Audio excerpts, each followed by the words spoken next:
Hi, it's Anne-Marie from Charmed Life Therapy again. Please do hit that. I'm just looking, that little cow above me looks like it's giving me a funny hairdo.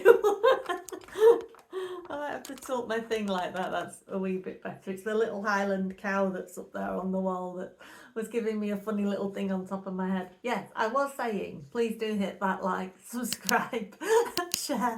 I'm kind of having to sit like that. If you enjoy my content at all, yeah, I was thinking about legacy today in terms of this Blake Lively palaver that is going on. I mean, right now she's trying to bring sanctions against all of the Wayfair parties, basically, except Justin, and Ryan's just done the same thing as well, and possibly Leslie Sloan will be next. Basically saying we understand Justin might have some weird thing that's relevant to bring to this court, but none of you other buggers have. We don't know why you're suing us. So, you're all bringing frivolous stuff. You're all cluttering up the court's docket, and all of this. And we kind of know what this is about. Because it's all sort of stuff that they've put in the motions to dismiss. And those could take ages for the judge to get to. I mean, there'll be some kind of deadline by which he has to respond. But this judge, we might all only be looking at Lively versus Baldoni or P. Diddy or whatever it is, but the judge, he could have like 300 cases on his desk or something, even more than that right now. And, there'll be a process to when he can get to different things. But the Lively parties have had enough of this waiting business. So they've kind of brought the same idea, but in the principle of these sanctions instead. It's another way to say, look, this is how we feel. We want to be dealt with now, and we wouldn't mind having some money back as well. We'd like you to pay for some of our shit, basically. That's what's going on. So it is a bit that narcissism thing. Is I don't like waiting. I'm not used to waiting. I want to be dealt with now. I'm more important than these plebs. Get to our stuff now, because in the meantime, they're calling us extortionists, and they're doing this and they're doing that, and there's more coming out about preserve, isn't there? That's what's happened in the last few days. This is it. The last couple of days, every day I've got up and said, oh, I don't need to make a Blake Lively video today. I can have a day off. And then something else has come up. And like, even as I was making the last couple of days videos, I'm like, oh, I forgot to talk about the preserve stuff, and that she's like being proven to be a not very good boss, and doesn't seem to have good workplace standards herself, So this is what I'm saying. It's like, I think this thing with the sanctions and that, and bear in mind, we don't really understand all the timeline yet, because some of this stuff has been in motion for months. We're only just hearing about it, aren't we? So it's kind of hard to think, well, when is this happening? When did this start? What's it cross-sected with? Because a lot of it is like wires crossing, isn't it? I mean, they will be in touch with each other behind the scenes, the lawyers of both parties, but we're seeing it play out in a different timeline entirely, if you like. So yeah, so in the last couple of days, it's turned out that, I mean, we already knew, I think, that this Preserve blog, this business of Blake's, was very, very shady. But it is kind of interesting in terms of, it does seem like for a long time that she's been trying to build a legacy. She's been trying to find a way to be relevant. She's come from a family, which we know, that have told her she's wonderful, she's great, she's this, that and the other, and have kind of paved her way. But that has kind of led to an underlying dissatisfaction, really, because she's got no real evidence that she is great, that she is wonderful, that she's capable of great things, other than empty words. And empty words aren't really any help to anybody. So she tried to do this preserve business, but she didn't really do it in a wholehearted way. There wasn't a lot of money, I guess, thrown at it, really, in terms of, like some of us that are building businesses, and it's like me, myself.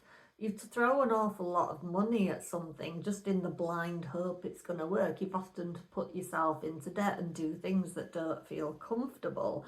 And you have to try and build your business as if money isn't a factor, in the trust that it will pay off. And I feel like with this Preza business, I mean, it was a weird business model anyway, wasn't it? Found it, built on antebellum style and taste and recipes and things that give you the antebellum lifestyle that nobody in their right mind wants anymore. It might look good on an old movie that glamorized what it was to be a slave, but we've kind of moved on from that. It's not something we want to resurrect and glorify. We have to look at it in a entirely different light these days. So it was a bad business model to start with, and then maybe it was something that Ryan helped to throw a little bit of money at, or maybe it was something that he was leaving her to fund by herself. That little cow on the wall is bugging me. Shall I take him off? I don't like to take him off. I'll take him off for a moment. There he is, look, you see. But it's making me look like I've got even weirder hair today than I have. But yeah, so it may be that it was entirely being built on her own money. Who knows? So she put her brother in charge of it, and they ran it out of his loft now that we're seeing. And I think was 8 employees, and 3 of them, by the time it was breaking down, wanted to sue her, and they were paid off, shut down by Leslie Sloan. They were paid off because they were going to take her to court because it was a poor workplace environment. They were showing up to work, and Eric, whose studio apartment it was, and it was all open plan, so you could see the bedroom, the bathroom, all of the lot of it, and they had no desks apparently for the most part of that whole period it was up and going. They were sitting on the floor, but they'd show up to work in the cold and he'd still be in bed or smoking something, or drunk, having partied the night before, and they'd be banging on the door or ringing the bell or buzzer to get in, and they just wouldn't come to the door. So they'd be like, it wasn't like a real working environment. They'd show up to Blake's house, wherever that was. It might have been upstate or whatever, and she just wouldn't be prepared either, even though really she was only just titivating or adding bangles to something. And she tends to add bangles to a lot of things and a lot of people, but she just wouldn't be prepared. And back some time ago, there was a hairdresser that had once worked with her, and I think it was a hairdresser, not a makeup artist, and he was saying similar. At one time he got an invite to a dinner party at Blake's place, and there were all these people kind of hanging around waiting for when the food would come out, and had turned up hungry like you do for a dinner party, expecting that you're going to probably eat more courses than are comfortable, and end up being quite stuffed, and nothing kind of came out for hours. I don't know if they ever got fed. She was busy titivating with a cake or cupcakes or something in the back. There was no dinner, there was no prep. I think the hairdresser even said at the time, said even her mother was starting to get, you're going to have to bring out something. But she was so lost in the idea of how wonderful what she was playing with was, and how clever she was, and how creative and all the rest of it, that she didn't actually deliver what she'd promised. And I think kind of that's a big problem for Blake Lively, because of her upbringing and because she's been told she was wonderful, even like when she was a stage kid, putting her in that show choir or whatever it is, saying she can sing and she can dance when she can't. That's terrible grounding for a kid. It is setting up a kid to fail. I mean, it doesn't take away from the fact that it does seem like Ryan and Blake are both narcissists, but it's really interesting when you look at kind of how she's got to where she is. But I think a big part of the whole "it ends with us" thing is this idea of she was looking to build her legacy. She's kind of got these powerful friends, she's in this powerful circle, but you imagine every conversation, every dinner party, what she can bring to the table in terms of her acting or what she's doing. Everything she's doing, Betty Buzz, trying to do the hair care line. She's trying to leave some kind of legacy, and it's not really panning out. She's not really becoming credible, because people might like celebrity products, might be, you might like your J-Lo stuff or your Katy Perry perfume or whatever it is, but you don't really think of it as credible in terms of them as somebody that's created it from start to finish, You don't think of it in terms of like your average entrepreneur that's had to work at it from the ground up and struggle for the financing and go on Dragon's Den or what do they call it, Shark Tank in America, whatever it is. You know what I mean? We don't think of celebrity brands in the same way because we know they've looked in, they've got lucky with financing. They might have somebody else paying for it. There might be all of the stuff going on creatively, and they just kind of smell a few things and say, oh yeah, that's the one, that's what I prefer. And then other people go off and make it happen.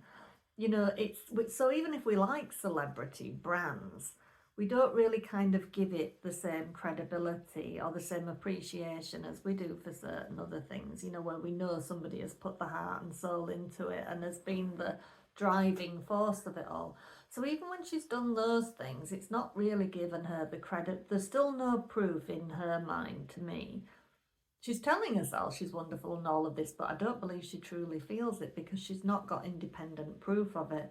So why I keep saying it's this perfect storm, the it ends with us thing, is because it started with her coming off the back of having her fourth baby. So for starters, she's not the young, slender slip of a girl that she was anymore. You get to kind of 38, 39 as a woman, and I can say this from experience because I kind of had my midlife crisis at 38, 39. I think you kind of get to that age as a woman and you start thinking, what is my life about? What do I want to do next? What's meaningful? What is my legacy? You are thinking that. So she's got off the back of having her fourth baby. It's not as easy to get slim anymore. She's not got the same frame anymore because you hit a certain age as a woman and you kind of just get more solid.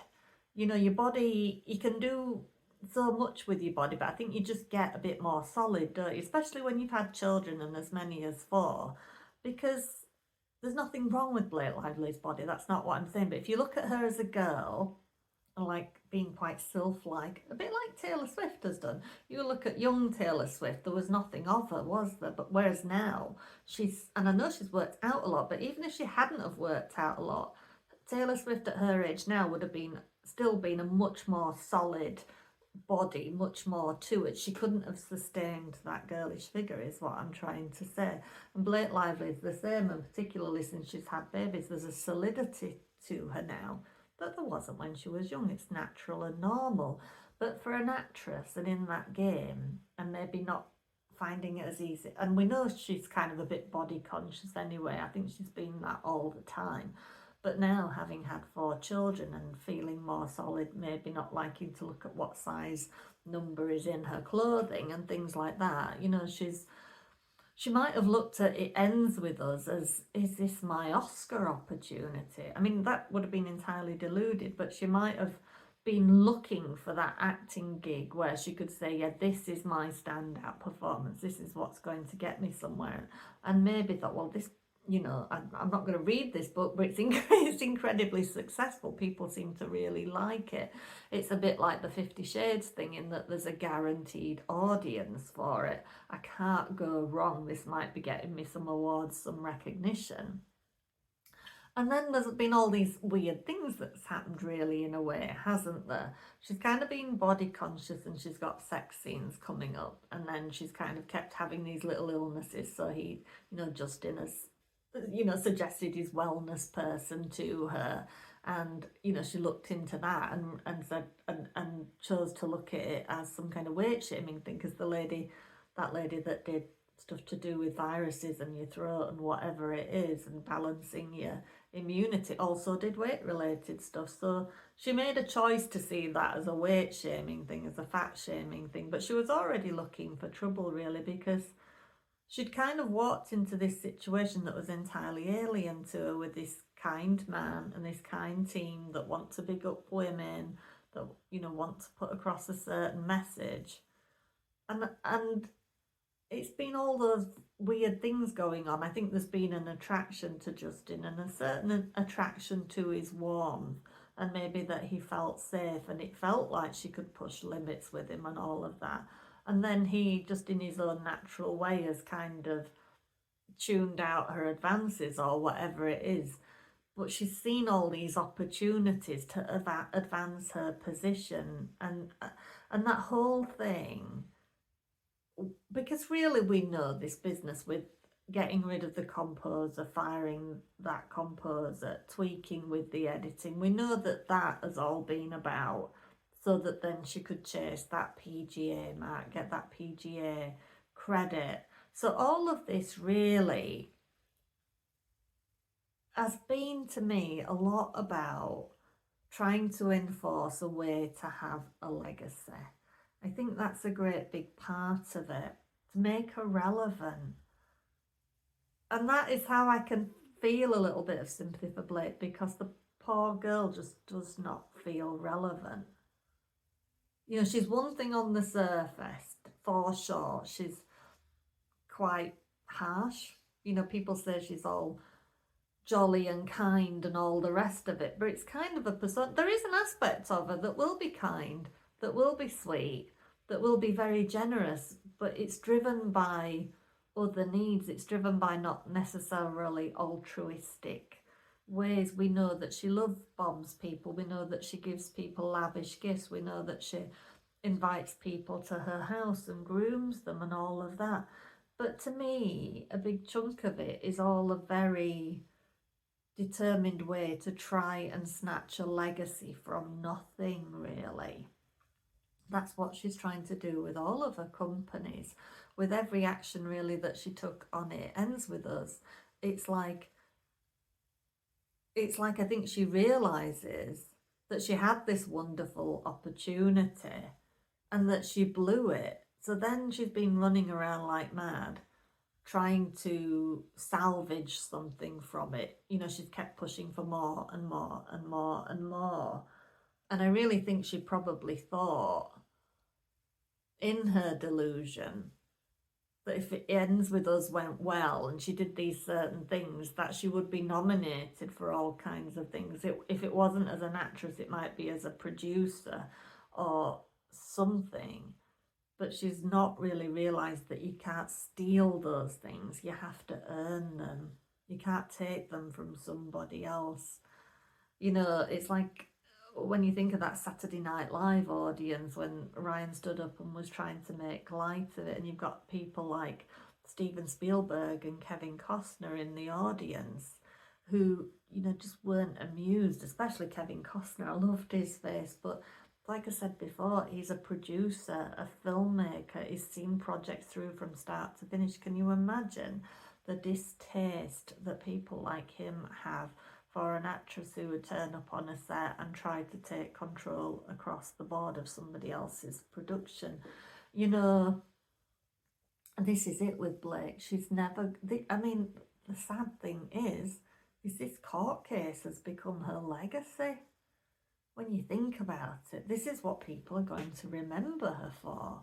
They're going to remember her for, you know, threatening the Me Too movement, for just appearing, you know, quite irrational across the board. They're going to remember her legacy now is, if she can't find a way out of this thing through manipulation, her legacy is going to be a woman that spoke up about sexual harassment that did not happen, a woman who tried to ruin a good man's career, you know. So she's fighting like mad, fighting like tooth and nail. She thought this was going to be a legacy. This was going to be potentially her Best Actress nomination, or her producer nomination, or, you know, her way to be seen as a champion of women and girls and all of the rest of it. But none of it is panning out, you know. But it does come down to somebody that has spent up most of her life trying to be relevant, trying to find a way to have a legacy, that's been mixing with powerful people like Taylor Swift. And, you know, Taylor Swift was encouraged in a different way. You know, I think for all she's obviously got incredibly supportive mum and dad, I do think they probably allowed her to fail a little bit and to learn those lessons, you know, and build that resilience. They've always been there, and they're kind of, but they have enabled her to learn on her own and be her own thing and make her own choices. And, you know, whereas Blake's has been entirely different. It's just Blake's childhood and what seems to be the lively family way is just to tell the children, tell whoever, that they're incredible without anything supporting that, without any supporting evidence, without any, putting them in situations that force you to be a bit resilient, or like if Blake had gone to that stage school or stage choir audition, whatever it was, and been allowed to fail and not get it, that would have been incredibly useful to her. You know what I mean? To learn about resilience, to learn about coming back from adversity, to learn that just because you want something doesn't mean you get it when you don't have the right set of skills for that particular thing, because then you have to go off and learn what your skills are relevant for. You know what I mean? But instead, Blake Lively is kind of this person who's okay at a lot of things, but not brilliant at any of them. There is no legacy really, because she never really found what she was exceptional at. She was just allowed to follow a certain path that was easy because the family had the backing and the knowledge and the connections and all of the rest of it to get her there. She didn't have to fight for anything. She's never been out of work. She's never been without money. She's never been without support. She's kind of floated. And then she landed herself in this situation where she's been desperate, because she was definitely hormonal at that time when it's all kicked off. And I went into early menopause when I was 38, so I was all over the place at that time. So it might have been a little bit similar in that if her hormones were all over the place and she's feeling a bit desperate and she's feeling a bit like, oh, I don't feel comfortable in my body and I have to look sexy and I have to be this and this has to work, it has to go somewhere, and all of that. She had the hair care line coming out, the Betty Boos is doing okay, but it's not like it's a worldwide phenomena, is it? You know what I mean? So I think there's been a lot of that going on as well. So that's kind of a lesson to learn for all of us really as well. It's about finding what you're good at and not worrying about what you're not good at, and not trying to force what isn't your path, what isn't meant for you, to trust your intuition and to know yourself enough to know what you're good at and know what your limits are and know what you should delegate to somebody else, you know what I mean? And to do the things that you're passionate about, that you're also willing to research and do the work behind as well, not just be like Preserve, where you watch a couple of movies where you love the ladies in the grand hats standing on the houses with the fabulous porches and sitting in the porch swing sipping a cocktail or whatever it is, and think, oh yeah, I want to bring that into modern day life and completely eradicate what was behind all of that and going on behind the scenes. She has led a very superficial life, and that's not all her fault. But we are seeing the results of that. But yeah, a lot of this is just down to legacy, and all of this now with the sanctions and all of the rest of it. It's kind of like, how dare you do this to us? How dare you make us be seen in this light? You have to pay for it. It's that thing of her not, just like she didn't take responsibility for her own personality and her own actions. It had to be the invisible, untraceable smear campaign. It's the same now really with the lawyers and the sanctions. It's like, how dare you hold us accountable? How dare you come back at us, isn't it? It's all part and parcel of the same thing, and they just can't see it. Katie from Without a Crystal Ball, I think it was a video she put up yesterday where there was a link in the description about how narcissism can show up in legal cases and what it's like to be running a legal case where you're dealing with narcissists. And it is about narcissism can continue into a legal case because, again, it's another means of torturing you and controlling the narrative and making you question your own thoughts and beliefs and the rest of it. And they are doing a lot of that, because what they're doing is that they're continuing to gaslight, because they're continuously accusing Justin of doing things that they have actually done. So it is like gaslighting 101. So it's a sad state of affairs, really. And it is all about ego. It's all about, where is my legacy? I am owed a legacy. You know, my friend is Taylor Swift, my friend is Gigi Hadid, whoever else is involved. You know, I can look at all these powerful people like Bradley Cooper and Sean Levy, Hugh Jackman, and it's like, she's the weak link, isn't she, in all of that, really? Because she's not a titan. She's, you know, nothing is going to get funded just solely off the back of her. And she's living in this environment where everybody around her is incredibly, successful. And she's just, oh, it sounds awful, but she's kind of an aging starlet, isn't she? That's never been considered an exceptional actress, that's never had an exceptional success. I mean, a big part of the success of it ends with us was like 50 Shades. It was always going to do pretty good business because it had a locked in fan base. So that was always going to happen. And then in a lot of ways, all of the talk around it didn't hurt it either, did it? It definitely boosted its box office, but it was a bit sad for Justin that that was the main message that came out of it, when that wasn't what he wanted at all. But yeah, so that is my thoughts for today, that it is all about legacy.